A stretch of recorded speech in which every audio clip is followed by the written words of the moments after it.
Good morning, everybody. For those of you who may not know me, I know we have some newer people to the congregation. My name is Angela Weiner, and as of today, I am still the current Congregation Council President. I get the privilege of hosting our annual congregational meeting. I was waiting to get started for my emotional support, Heather, because she helps with the slideshow and some other questions I may not necessarily know. So let's go ahead and get started with opening prayer. Dear Heavenly Father, thank you for bringing us all together. Thank you for guiding us and discerning alongside us with what is best for our congregation. We thank you that you allow us to bring many and various thoughts, opinions, and passions to the table, and that you are the one who allows us to work together and to do the things to continue to have our congregation go in your ways. We ask that you guide our thoughts and our discussions and our voting today during this meeting, and that you get us all home safely this afternoon. In all these things we pray. Amen. All right. So, it's going to be a little non-traditional this year. So normally, you'll see, if you're looking at the agenda, item 2 is approval of the minutes of the 2024 annual and spring 25 budget meetings. It was brought to my attention this morning that those minutes are actually last year's minutes. And we have, I'm not quite sure how that happened, but we have already voted on those. And so I have spoken to Pastor Tim, and so we're going to table the voting on that until the spring meeting. So we'll be voting on the spring minutes in the spring. So you can look them over if you want to, but it is not the most recent ones that we had. Okay. All right. Is there anything else we need to review on it? Okay. We have our opening prayer.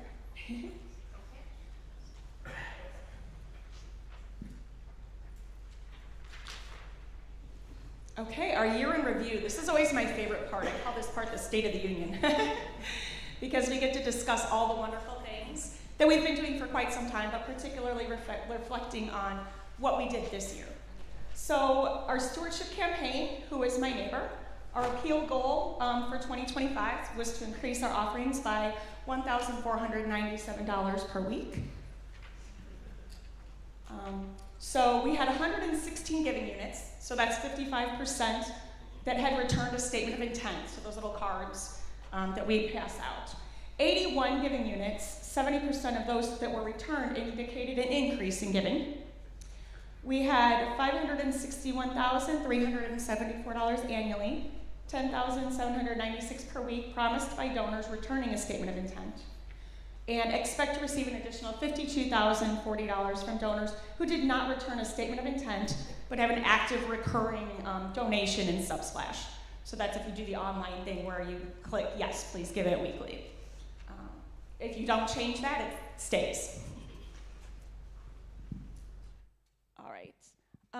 So in terms of the other things we do stewardship-wise, we have our 2 Sunday morning services. We have Christmas Eve and Easter, combined summer worship services. We midweek worship during Advent and Lent. We have our chancel choir. We have 2 handbell choirs, the Celebration Ringers and the Troublemakers. We have the youth orchestra and ensembles and soloists peppered throughout the year. We provide space. So this building is seldom ever not being used. Every now and again, you might pop by here and only see 1 or 2 cars, but generally, we're running things. We've got Sunday school, fusion, faith formation hour, confirmation, circle, for those of you who might not know that, that's the high school group that meets, Bible studies, book groups, fundraising, and fellowship. So Little Lamb, we currently have 129 children enrolled for 25-26. And I know, Pastor had mentioned in last week's how many, we're doing well, right? We could potentially have a few more, but we're pretty full. Okay, yeah, Heather loves talking about this, so I'm gonna pass her the mic. Hi, if you don't know me, my name is Heather Budnick, and I am the business manager for the church in the preschools. I am the paid staff employee who is here on a day-to-day basis taking care of everything. Little Lamb Preschool has capacity for 142 kids, so that's a lot of kids in Valpo that we can reach. We're currently enrolled at 129, and it's interesting that very few of those kids are actually from our congregation. Most of the kids that we serve in our preschool come from other churches and in our community, or they don't have a church at all. So we are really reaching a lot of kids who we don't see here on Sunday mornings. I'd also like to point out that our preschool has 2 accreditations. We are a member of the Evangelical Lutheran Education Association, which puts us in touch with a lot of other Lutheran communities that have preschools. That is no longer an accrediting organization, but we do get to keep in touch with a lot of other similar preschools through those connections. We are accredited by the NAEYC, the National Association for the Education of Young Children, and that is an accreditation that is awarded typically to about 10% of early childhood centers and preschools across the country. So we are pretty proud of that accreditation. We work very hard to achieve that, and that puts us in the top tier of preschools nationwide. We are also accredited by the state of Indiana. We are level 4 on Paths to Quality, which means that we are at the highest level we can get with the state of Indiana, and that also makes us eligible to accept vouchers, so we can serve the kids who otherwise would not be able to attend our preschool.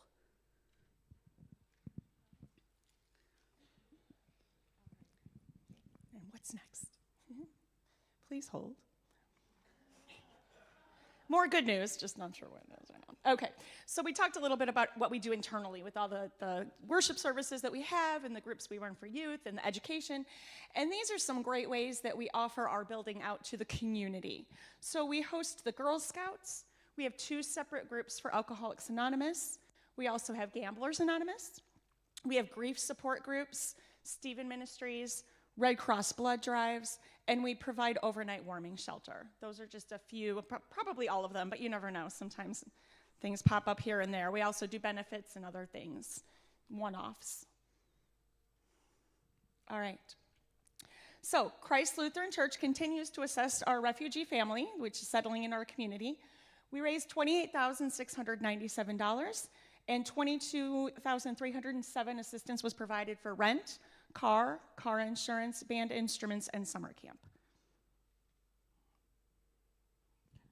We also support local organizations through our social ministry. I know for anyone who is here in the last year, that was a big hot topic for us. And so here's what we have done.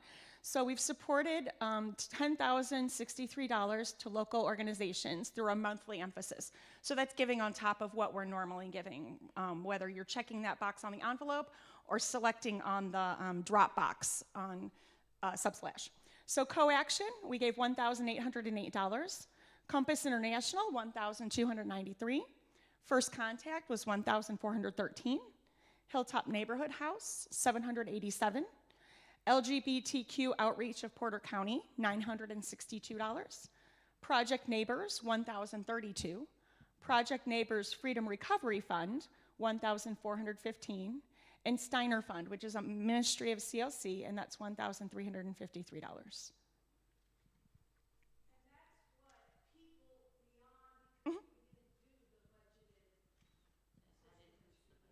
That includes budgeted amounts. That includes budgeted amounts, yes. Any other questions about any of those? Or anything to this point? Okay. Worship in the park. So this was a great opportunity that we had to partner with Bethel, right? Is that correct? Bethel and Gary. And there was somebody else too, wasn't there? There were several churches. That's the one that comes to mind because we talk about them the most. Several churches came together and worshiped in the park. As you can see, I mean, it was full. Everyone was cozying up their lawn chairs. And for those of you who may or may not have been there, there was a covered area where we got to have lunch, and it was packed. I mean, there were picnic tables upon picnic tables. I took my food outside. I'm like, who wants to come with me? I mean, there was standing room only. It was a wonderful thing to see all the all the congregations and all the pastors in the area come together to offer this on a beautiful day. It turned out to be a beautiful day. We Make Indiana. So as you can see, we have some of our lovely members there. I can see Bill and Diana sitting up there. We go. We Make Indiana is a multi-faith and multiracial movement that partners with public officials to affect public policies so everyone can flourish. And I know they've been holding meetings here, right? All the meetings here, or are we? Okay, so we've been partnering with other people to work on that, absolutely. All right. So Indiana organizations we've supported through the Social Ministry Monthly Emphasis, Bethel Lutheran Church 2,523, Food Bank of Northwest Indiana 1,032 for a total of 3,555. Support to the Indiana-Kentucky Synod of the ELCA was 36,786. Any questions about that before I move on? Okay. Lutheran World Relief. So this happened not that long ago, actually. So you might have remembered the quilts that were peppered all along our chairs and our pews. They're also, the kids made some school kits. They assembled those during the Faith Formation Hour. We filled the truck. We filled the truck while it was raining, but it was a beautiful thing. We kept running in and out and trying to dodge those big clouds. But it was really great to see. That's a wonderful intergenerational thing, and I know Kristen can attest to that, right? We had all the kids were up on, well, not all of them, but most of them were up on the truck, like helping push boxes back, and we had kids from this little to my kid all pitching in along with people of all ages, and that was just a great opportunity to see how we come together. And there were a lot of different churches. I don't recall how many churches brought us boxes, but they thought it was really great. They loved the fact that they saw us all working together. All right, support for worldwide organizations. So now we're taking the picture out even wider. So our social ministry monthly emphasis for our worldwide organizations totaled 23,491. Amos was 1,556. ELCA Global Missions, Celian, Lutheran Hospital, 796. ELCA World Hunger and Disaster Response, 6,303. Global Refuge, 1,448. Lutheran Braille Workers, 1,358.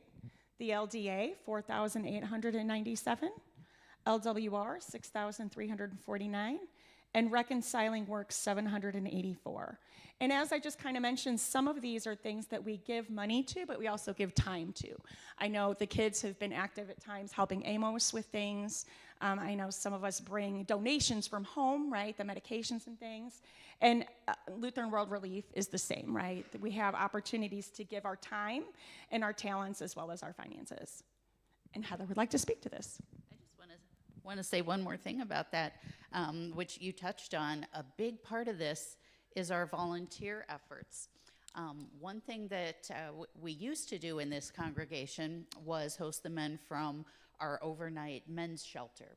And we no longer do that because Daybreak Shelter has opened up in Valparaiso, and the men now have a more permanent place to stay. And at one point, Pastor Tim and I were talking, and we realized that all those years that we served people through that shelter, we never spent one penny out of our budget. We never had a budget line item to make that shelter go and to keep that up and running. And I think that just underscores how vitally important it is with all the volunteer efforts we do around here. It's not just about the money, it's what we are doing in this building and what this space allows us to come together and do with those volunteer efforts.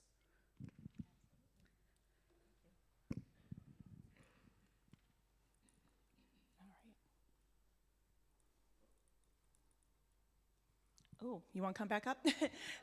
Psych! It's that time, yeah. Okay, so these are our financial results for the church for the year. If you remember last year, it was a little bit lean towards the the end of our fiscal year, and we had to start cutting back a little bit. Overall, we didn't do too bad. That cutting back a little bit helped us keep our heads above water. So over the years, we finished with an operating loss of about $4,477, and our operating reserves were at a negative $26,313. That's not really too awfully bad, considering that we have about $1 million budget. Our budget is almost $1 million. It's a little bit shy of that, but coming within $5,000 of that isn't really too bad. We did have to start tightening our belts a little bit to make that happen, but we wound up not as bad as we feared we would be. I am not going to read all the numbers to you because there's a lot of them, but I do want to point out this one right here. We had some significant support last year from things that I would call other.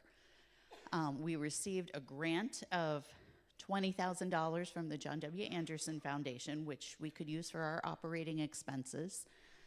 We received the last installment of our employee retention credit. That was a credit that we could get on our employment taxes for continuing to keep people employed during the pandemic. And we, one of our credits kind of got lost in the shuffle. We applied for 3 of them. We got the other 2 a couple years ago. This one just came through in December of 2024, and it took them so long that we also earned about $2,200 in interest on it. So yeah, we had to wait, but we got a little bit in return for that. We also had a little bit of support from our preschool. They gave us $5,000 to help out with our operating expenses during that time when we were running a little bit lean, and just a small bit of interest on our checking account. But that's a pretty big amount of other that helped. I mean, it's not huge, but it's more than we would like having come in from other sources to support our operations. Any questions on that? Nope. Okay. I will. Actually, there's one more. Is that, nope. Come on. Where'd it go? There it is. Okay. And this is Little Lamb Preschool. As you know, Little Lamb Preschool is not a separate ministry. It is a ministry of Christ Lutheran Church, and we support that ministry by providing the space that they teach in. You know, the utilities, all the infrastructure is basically paid for by the church because they are our ministry. And again, I am not going to read all the numbers to you. They did have a little bit of an operating loss last year. We that was somewhat planned. We had significant support from COVID funding in around 21, 22, even into 23. And we chose to use those funds to beef up our salaries a little bit for our teachers.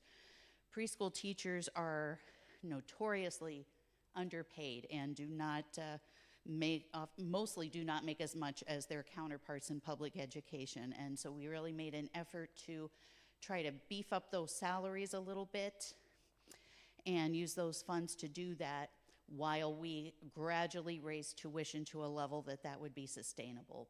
We think we're there now, but for a couple of years we deliberately ran under a little bit while we were gradually building that up and used that reserve to make the difference.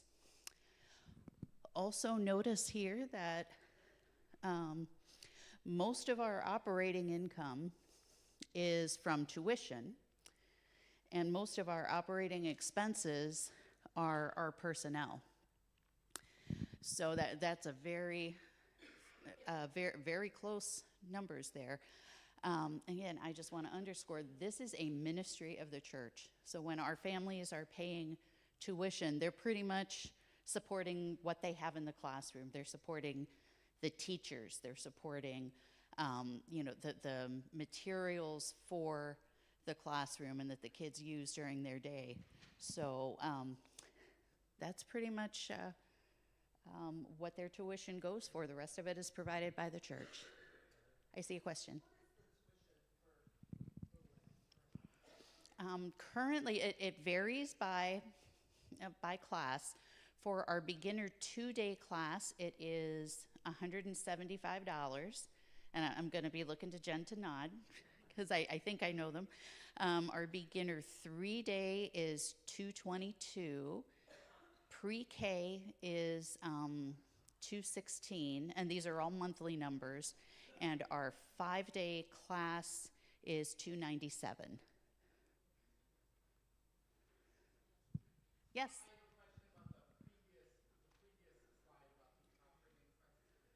Yes.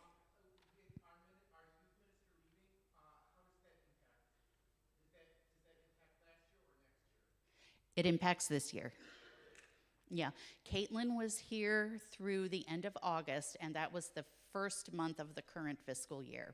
So that the church's operating expense includes a full year of Caitlin. Okay? Any other questions? Okay, we'll move on.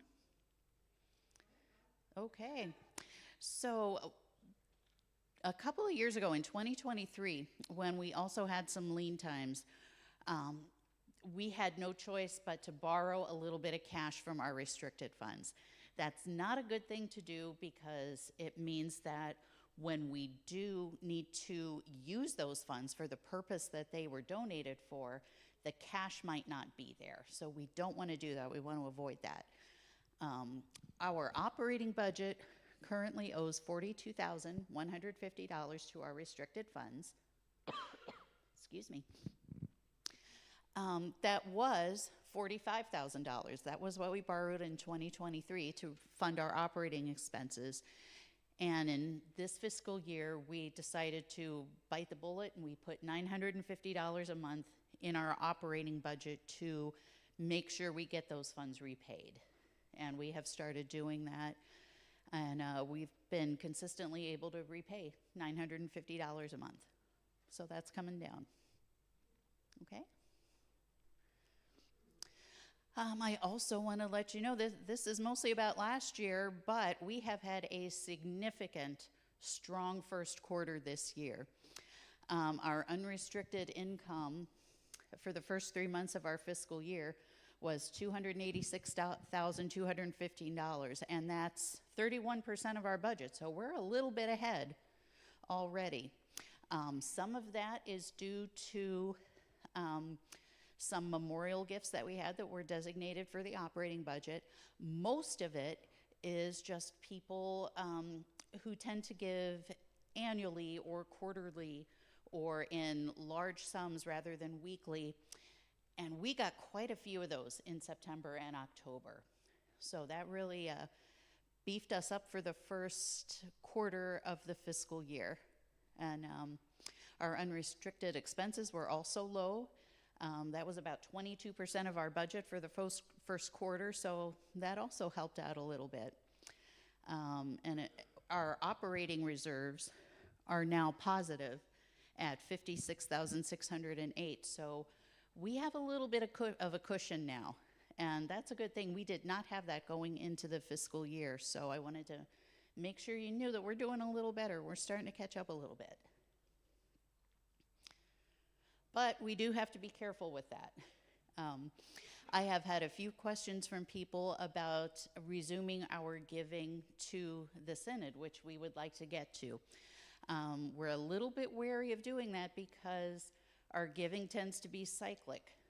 You know, we had a big bump, but we could also have a big trough, and we need to make sure we're able to weather that trough if it comes. We know for a fact that we are going to have to start paying a youth ministries leader.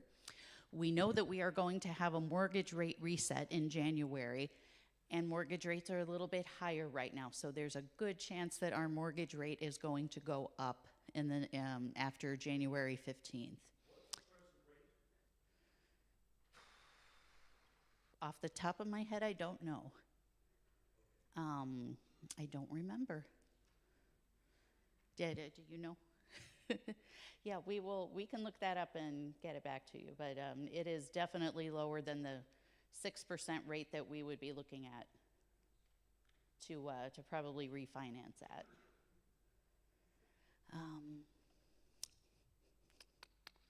Let's see, we know we'll have our mortgage rate reset. We're going to continue to pay back our restricted funds at $950 a month. We need to make sure we leave some money for that. We would like to resume our mission support to the Synod when we are able to. We also have some significant property projects that are going to be coming up. We hope to get a youth leader on board very soon. That person is going to need a place to sit.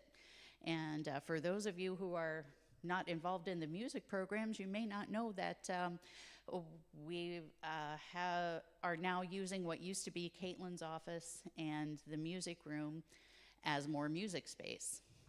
If you are involved in the music programs, you know how crowded it is in there on Sunday mornings, especially after the service when we have the choir coming in and the kids' bell choir trying to set up at the same time in that little room that has a grand piano in it, and there's not enough room for everybody. So the youth group has moved their youth room to a room off of the fellowship hall.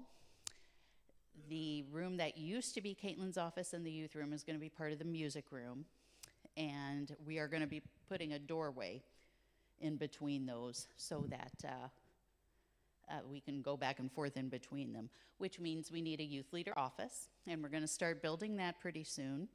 We have also learned that we are out of compliance on fire doors at our preschool. And that's a new thing just from our last inspection. They were up to code when we put them in.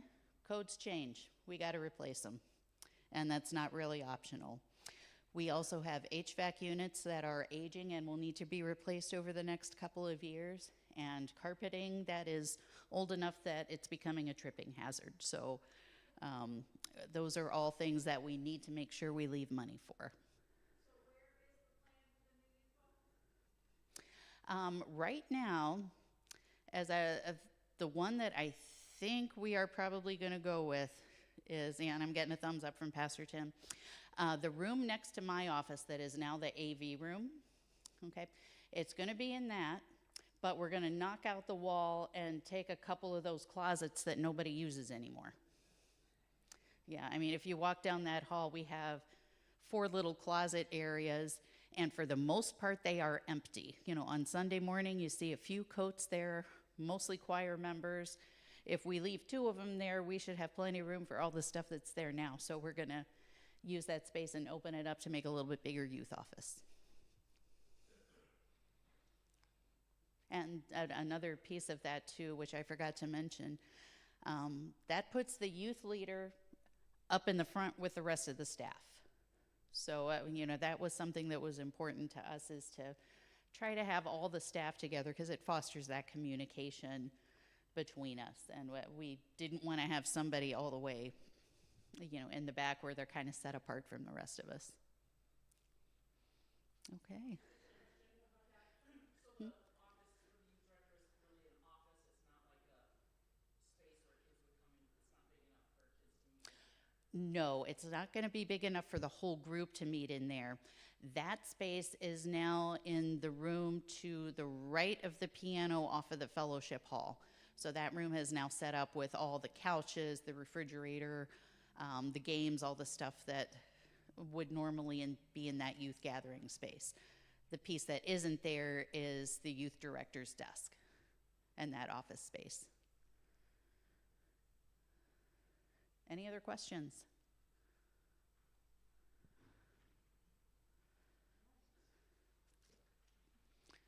Okay.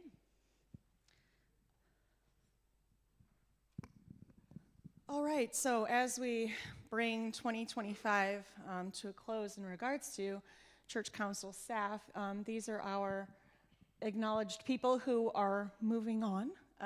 One of them already has. So I will be stepping down as president, and I will take my role in the search committee replacement where Kurt is now. Kate already left us earlier. She was our treasurer, and Heather was nice enough, our other Heather, is she here? Heather Ebbering? There she is, to take over for that position in the interim. Karen Hernes, Christian Growth, we thank her for her time. Christine Bull did Christian education, and Crystal Koss has done stewardship. So if we can give them all a round of applause for their hard work.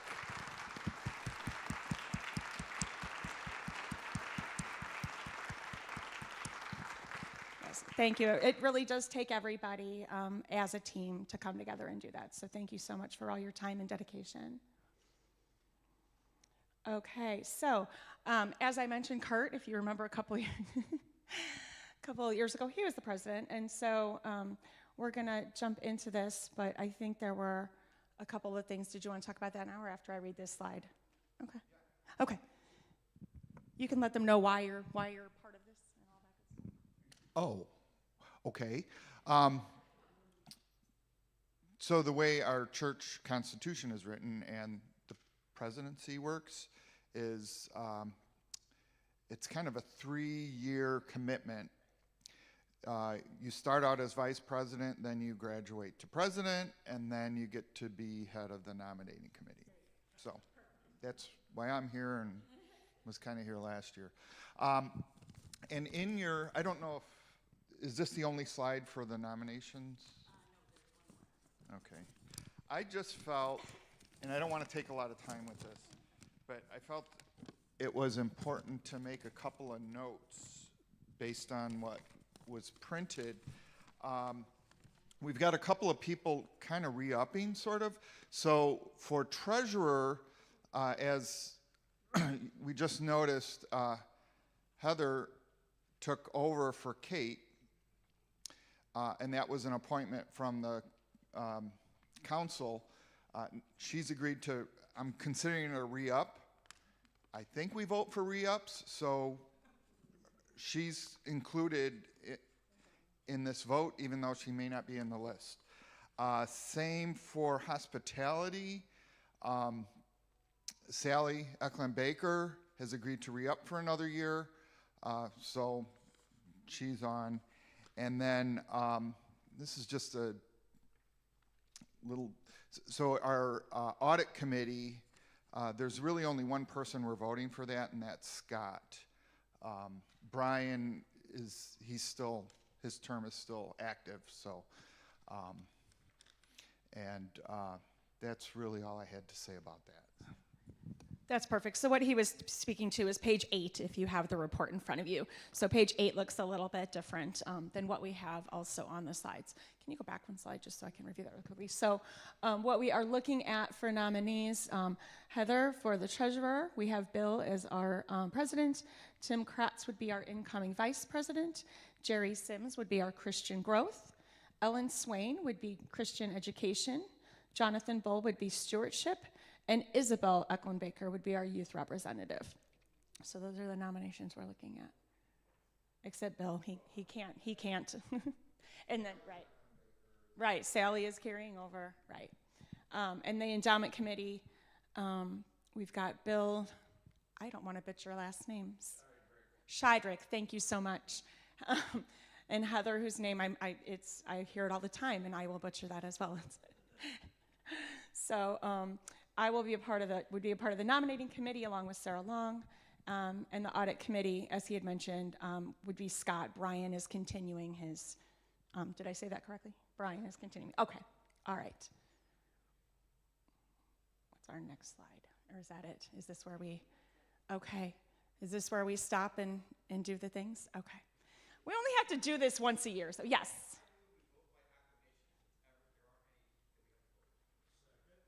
All right, so we have a motion that we vote. Is that one big vote for everybody? You're using big fancy words, and I haven't had coffee yet this morning. Yay or nay? Okay. So right. So a blanket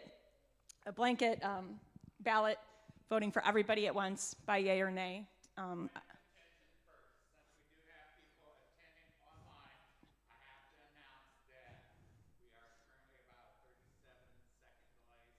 Okay.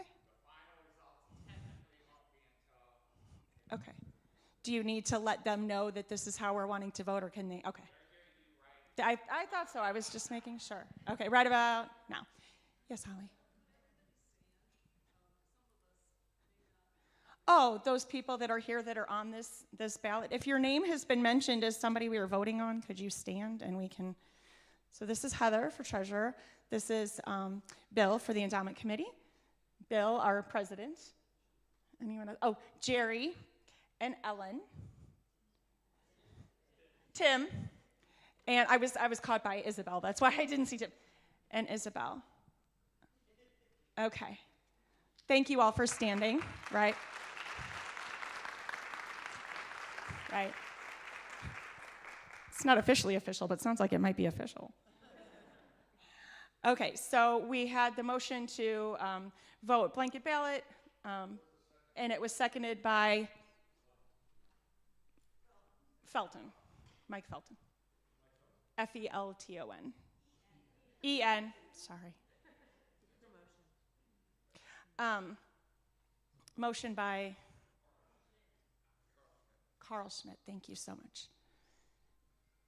Okay, all in favor of voting that way? Aye. Any opposed?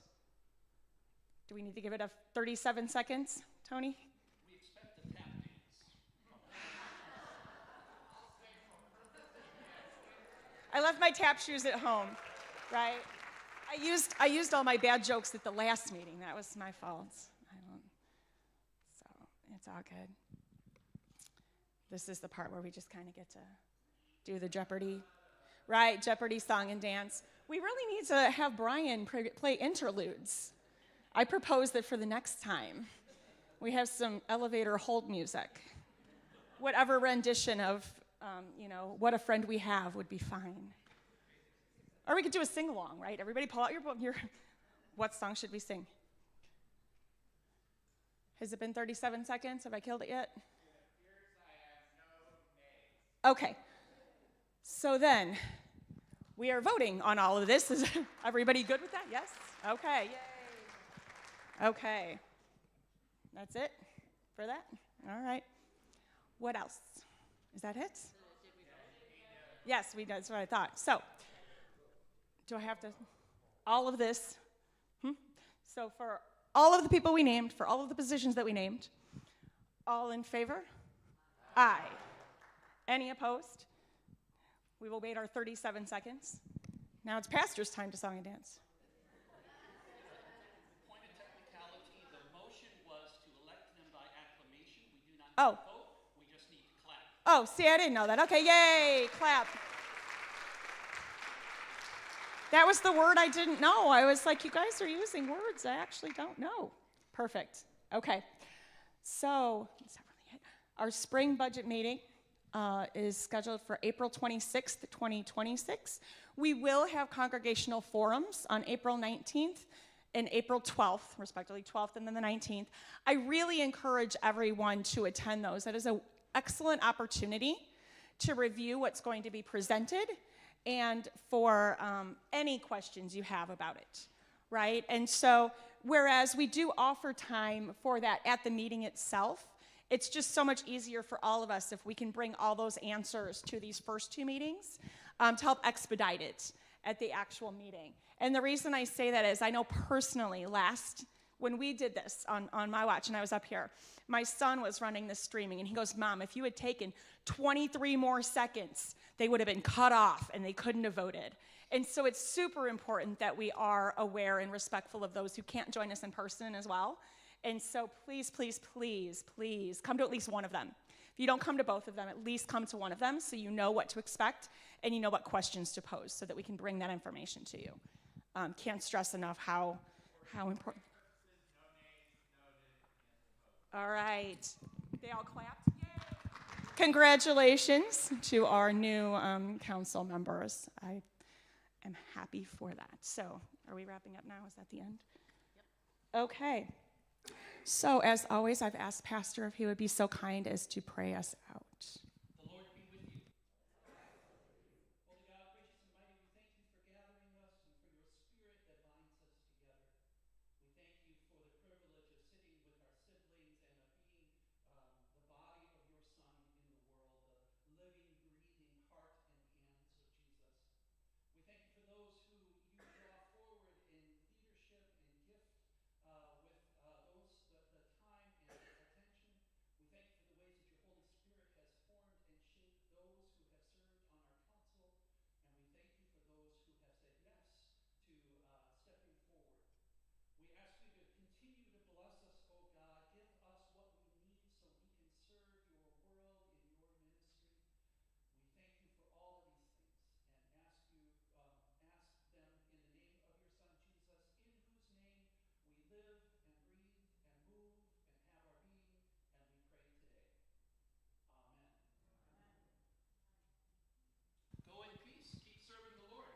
Thanks be to God.